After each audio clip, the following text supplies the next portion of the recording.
Travel back with me to 1981. The arcades are king, and a little yellow circle is eating up quarters worldwide. But what if you could take that magic home? And even better, what if you could bring a friend into the maze, not as a teammate, but as your arch-nemesis? That's exactly what the Entex Pacman 2 delivered. This wasn't a sequel. The 2 stood for its revolutionary two-player mode, a feature even the arcades didn't have. Forget those soupy, gray LCD screens you remember from the 80s. This machine was a different beast altogether. It used a stunning vacuum fluorescent display, or VFD. In a dark room, this thing was mesmerizing. The characters didn't just appear on screen. They glowed with an intense, neon-like energy. The maze was a vibrant, radioactive green and red, and the characters looked like tiny little neon signs trapped inside a plastic box. It felt less like a toy and more like a piece of futuristic technology you could hold in your hands. Let's imagine it's 1982. A kid is under the covers. Long after bedtime, the room lit up by this incredible glow. In single-player mode, it was classic Pac-Man. You'd dodge the ghosts controlled by the game's computer, and you could even set the difficulty to face 2, 3, or 4 of them at once. The waka waka sound was simple, but it was there, and thankfully, for late-night sessions, there was a mute switch. But the real magic happened when you flipped the switch to two-player mode.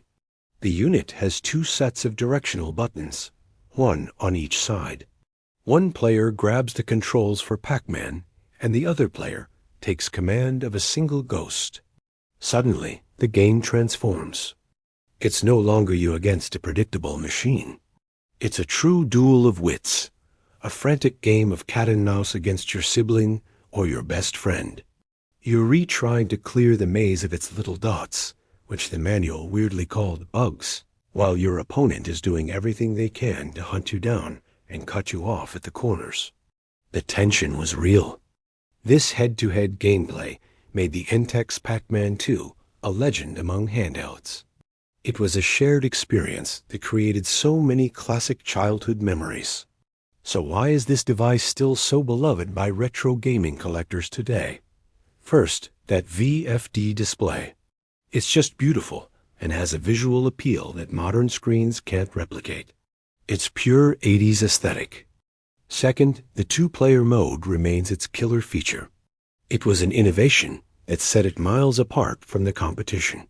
And for the really serious collectors, there's even a hunt for rare variations.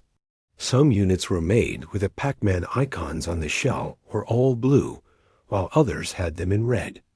Entex actually ran into some legal trouble for this, and other games that were a little too similar to popular arcade hits, which just adds another layer to its fascinating history.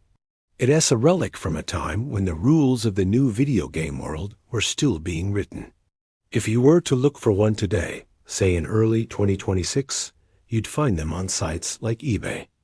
A working unit can go for anywhere from around $50 to over $100, especially if it's in good shape with the original box and manual. It's a testament to its engineering and its place in gaming history that these machines, powered by 4 huge C batteries, are still sought after more than 4 decades later.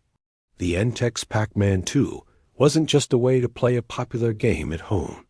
It was a portal to a glowing neon maze, a battleground for sibling rivalries, and a masterpiece of early 80s engineering. If you want to see that iconic VFD flicker in action, there are tons of great videos on YouTube that really capture its unique charm. It's a beautiful piece of gaming history. Thanks for taking this trip down memory lane with me. If you love retro tech and gaming history, be sure to subscribe for more deep dives. See you in the next one.